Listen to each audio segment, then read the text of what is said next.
साथियों नमस्कार। मैं डॉक्टर अनुराग विजयवर्गीय, आयुर्वेदाचार्य, राष्ट्रीय आयुर्वेद संस्थान जयपुर और एमडी आयुर्वेद, आयुर्वेद वाचस्पति, गुजरात आयुर्वेद विश्वविद्यालय जामनगर से आयुर्वेद सिद्धांत एवं दर्शन विषय में।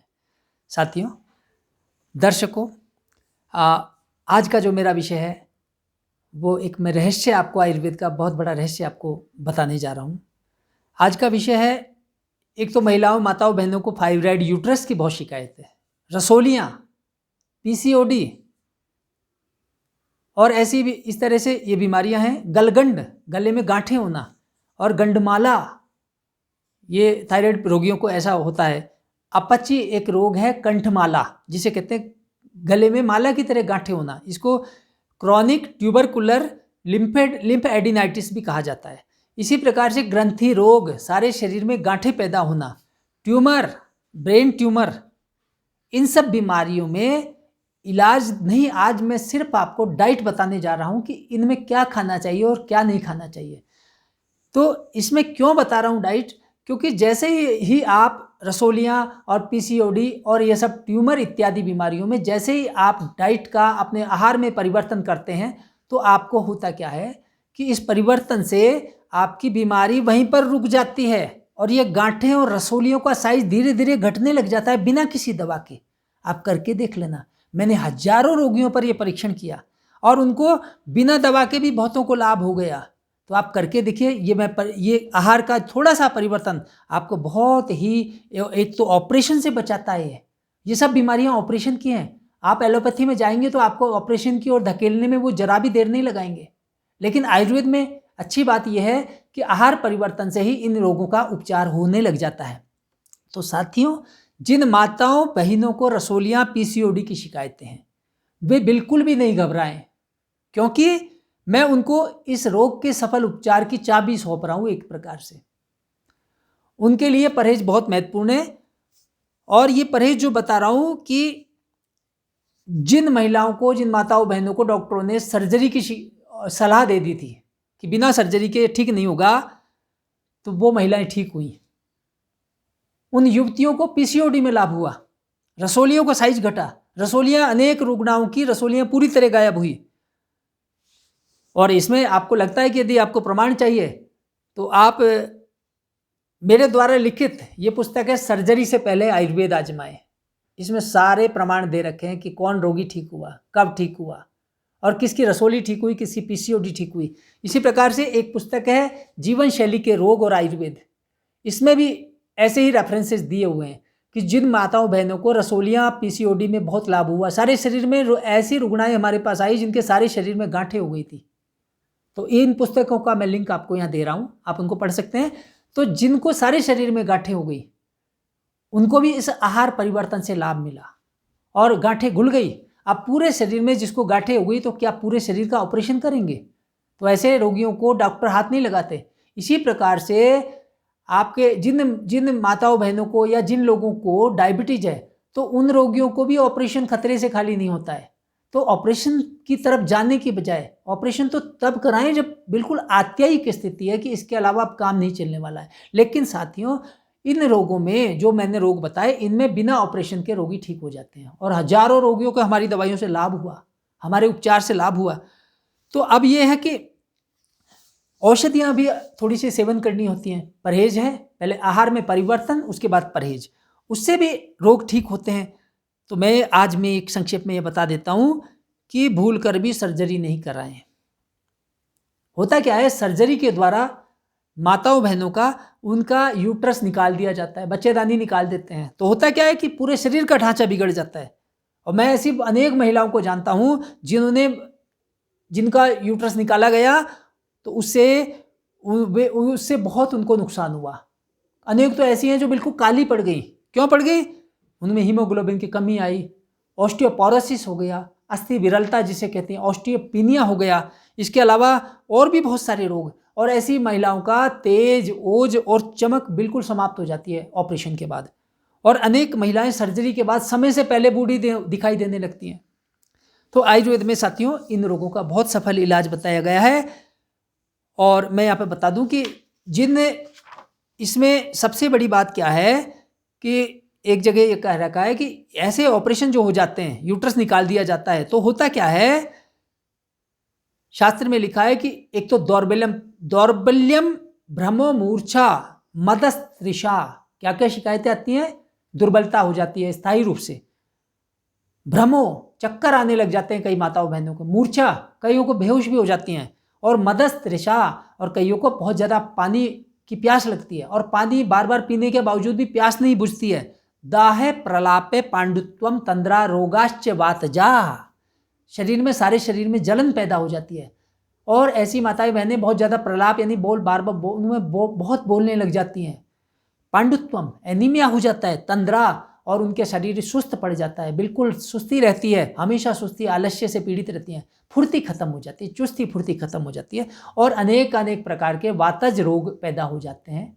और वायु रोग जिनको एक बार पैदा हुए, उन माताओं बहनों का शरीर वो एक प्रकार से बहुत जटिल समस्या में जूझने लग जाती हैं। और वायु रोगों के बारे में शास्त्र ने तो स्पष्ट कहा है, आयुर्वेद के महर्षियों ने लिखा कि उन्होंने लिखा कि वायु रोग जो हो जाते हैं वो एक प्रकार से बहुत ही असाध्य श्रेणी के रोग होते हैं, तो इसलिए उनसे बचना है तो आप ये परहेज करें।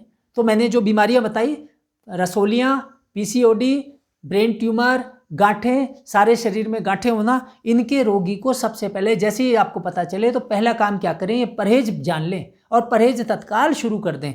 क्या परहेज है, शास्त्र लिख रहे हैं, पुराणम घृतपानम च जीर्ण लोहित शाल यह यवा मुद्गा पटोलम च रक्त शीघ्रु कटिलकम शालिम च शाकम बेताग्रम रुक्षाणी च कटूनी च दीपनानी च सर्वाणी गुगुलुम च शिलाजतु। मैं इसका अर्थ बताता हूँ, बहुत सुंदर श्लोक है, 4 पंक्तियों में सारा रहस्य छुपा हुआ है। आयुर्वेद की 4 पंक्तियों में इतना सारा रहस्य मैं आपको बता रहा हूँ। क्या क्या सेवन करना है, जिसको इस तरह की गांठें हो जाए, ब्रेन ट्यूमर हो जाए, या फिर आपके गांठें सारे शरीर में रसोलियाँ या यूट्रस में रसोलियाँ हैं, पीसीओडी है, तो उनको क्या सेवन करना चाहिए, पुराना घी सेवन करना चाहिए। पुराण घृत पानम च, पुराना 1 साल से पुराना घी है उसका सेवन करना चाहिए, वो लाभ करता है और ऐसी गांठें घुलने लग जाती हैं। पुराण घृत पानम च जीर्ण लोहित शाले, यह लाल रंग के चावल पुराने होने चाहिए, नए नहीं, नए वालों से तो गांठें बढ़ जाएंगी, 1 साल से पुराने होने चाहिए, जितना पुराना हो वही लाभ देगा। यवा मुद्गा पटोलम च रक्त शीघ्रु कठिलकम, यव कहते हैं जो से बना हुआ दलिया, जौ के रोटी, इनका सेवन करें। यवा मुद्गा मूंग की दाल, मूंग का सेवन भरपूर मात्रा में करना चाहिए ऐसे रुग्णाओं को, ऐसे रोगियों को। यवा मुद्गा पटोलम च, पटोल कहते हैं परवल, परवल की सब्जी खाइए, बहुत लाभ देगी, और गांठों का साइज, रसोली का साइज, पीसीओडी का साइज घटने लग जाएगा आश्चर्यजनक रूप से।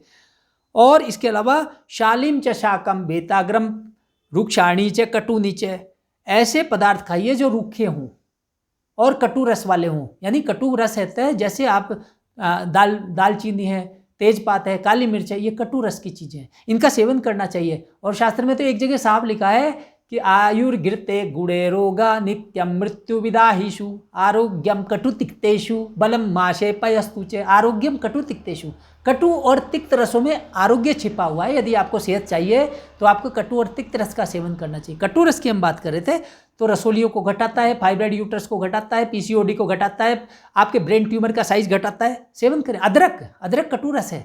इसी प्रकार से दीपनानी च सर्वाणी गुगुलुम च शिलाजतु, और उसमें क्या सेवन करना है, बहुत अग्नि को प्रदीप्त करने वाली चीज़ें, जिससे अग्नि बढ़ती है, जाठराग्नि बढ़ती है, उन चीज़ों का सेवन करें। अदरक बताया मैंने, लहसुन है, इसी प्रकार से सौंठ है, गुग्गुलम च शिलाजतु, और गुग्गुल से बनी हुई औषधियों का सेवन करना चाहिए। शिलाजीत भी इसमें लाभकारी है, रसोलियों और इन सारी बीमारियों में। अब इसमें क्या सेवन नहीं करना है, नहीं सेवन करना है, उसमें आता है, उसमें शास्त्र कह रहा है, दुग्धेक्षु विकृति सर्वा मांसम चानुपसंभवम पिष्टान्नम अम्लम मधुरम गुरु अभिषंधकारी च। ये कहा, देखिए मैं इसका रहस्य बता रहा हूँ, दूध वाली चीज़ें नहीं खानी है, दूध और दूध से बनी हुई चीज़ें नहीं खाइए, चाय कॉफ़ी बिल्कुल नहीं। दुग्धेक्षु विकृति, इक्षु विकृति कहा है, गन्ने से बनी हुई चीज़ें, चाहे चीनी है, चाहे मिश्री है, चाहे गुड़ है, चाहे शक्कर है, चाहे चॉकलेट है, इनका सेवन नहीं करना है, भूल के भी नहीं करना है ऐसी रुग्णाओं को, ऐसे रोगियों को। दुग्धेक्षु विकृति सर्वा मांसम चानुपसंभवम, और पहाड़ी क्षेत्र, शीतल प्रदेश में जानवर जो पैदा होते हैं उनका मांस नहीं खाना है, भूल कर भी नहीं खाना है, वो भी रसोली को बढ़ा देंगे, पीसीओडी को बढ़ा देंगे। पिष्टान्नम अम्लम मधुरम गुरु अभिषंधकारी च, और पीठी वाले जैसे उड़द की दाल के बड़े, पोष बड़े होते हैं, इनका सेवन नहीं करना। अम्लम मधुरम, अम्ल कहते हैं खट्टी चीज़ें, इमली और अमचूर की खटाई नहीं खानी। मधुरम कहते हैं मिठाइयाँ, जो मैंने बताया कि दूध से बनी हुई चीज़ें, मिठाइयाँ, चीनी से बनी हुई मिठाइयाँ, इनका सेवन नहीं करना। और गुरु अभिषंधकारी चे, और पचने में जो भारी चीज़ें हैं उनका भी सेवन नहीं करना। पचने में भारी चीज़ें क्या है, जैसे आपके आजकल के फास्ट फूड हो गए, pizza, hot dog, burger, momos, chowmein, spring roll, Manchurian और कुरकेज इत्यादि, ये सारी चीज़ें ये निषेध हैं, इनका सेवन नहीं करना है। अभिषंधकारी, अभिषंधी कहते हैं जैसे दही होता है, दही का सेवन नहीं करना है। जिनको रसोलिया हो गई, जिनको पीसीओडी हो गया, उनको भूल कर भी दही नहीं खाना है। जिनको ब्रेन ट्यूमर है तुरंत बंद करा दें। डॉक्टर का इलाज तो बाद की बात है, पहले आप परहेज ही शुरू कर दें, आपकी बीमारी वहीं रुक जाएगी, आगे नहीं बढ़ेगी। आप होता क्या है, आप जैसे डॉक्टर ने कहा ब्रेन ट्यूमर है, आप घबरा जाते हैं, सारे रिश्तेदार घबरा जाते हैं, आग की तरह खबर फैल जाती है। लेकिन आप रोग को भाई काटना है तो पहले आप परहेज तो जान लीजिए, आप परहेज करना शुरू कर दीजिए, रोग रुक जाएगा। रोग तो, बीमारियां तो आहार से ही है, बीमारियां तो आहार से ही पैदा होती हैं। जैसा खाए अन्न वैसा होगा मन, जैसा पिए पानी वैसी होगी वाणी। तो आप इस आहार को जान करके आप ये रोग का उपचार करना शुरू कर सकते हैं। हाँ, यहाँ पर मैं बता देता हूँ कि ब्रेन ट्यूमर जिसको है तो ज़्यादा वो प्राणायाम का अभ्यास न करे, और यदि करना हो तो किसी कुशल योग गुरु के परामर्श में बहुत सावधानी के साथ उसको करना चाहिए, अन्यथा लाभ के स्थान पर हानि होने लगेगी। और अनेक जैसे कई माताओं बहनों को जिनको रसोलियाँ हैं उनको भी प्राणायाम बड़ी सावधानी से करना चाहिए, अन्यथा उनको चक्कर आना और बेहोशी होना और इसके अलावा बहुत ज़्यादा माहवारी में ब्लीडिंग होना, ये शिकायतें हो जाती हैं। तो साथियों, आज का वीडियो मेरा यहीं मैं विराम देता हूँ, और अगली बार फिर किसी आई ओपनर वीडियो के साथ फिर मैं उपस्थित होऊंगा। नमस्कार, जय धन्वंतरी, जय आयुर्वेद।